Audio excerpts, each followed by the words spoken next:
A tear in the knee meniscus can cause this shock-absorbing structure to shift from its normal position. A new study on pig knees suggests that even a small degree of meniscal displacement can have a big impact on meniscal load transmission, increasing stress to the knee joint. The findings are published in the American Journal of Sports Medicine. Tears of the lateral meniscus, or LM, are common sports injuries. Associated meniscal displacement is sometimes visible on MRI, which can aid in diagnosis of a tear.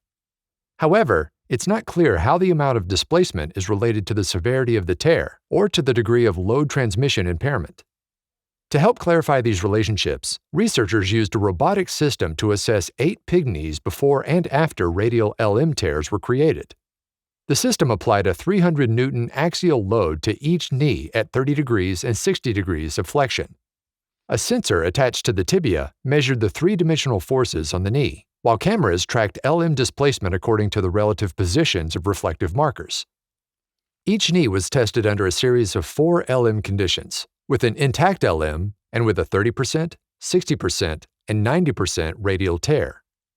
The LM was then removed, and the robotic system measured the knee forces over the same exact trajectories from the previous conditions, but without the meniscus present. The resultant force through the LM was calculated based on the forces in all of the tested conditions. This resultant force was used to evaluate the effect of each degree of tear on the load transmission function of the LM. The 30% and 60% tears did not cause meniscal displacement or affect the force through the LM under axial loading.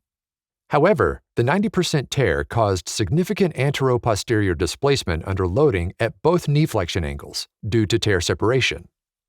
Because of this displacement, the resultant force on the LM was markedly reduced, indicating that load transmission through the LM was impaired. Importantly, the LM dynamics inside the joint and the potential effects on the medial meniscus weren't evaluated, and acute versus chronic effects weren't considered. In addition, the robot was only able to apply a standing force. Running and jumping forces weren't tested. There may also have been tissue or sensor differences between trials, since the same knees were tested repeatedly. Although more work is needed to translate the findings to humans, the study indicates that even 1 millimeter of displacement after a radial LM tear can significantly reduce load transmission, suggesting that repair surgery is worth considering for human patients with displaced torn LMs.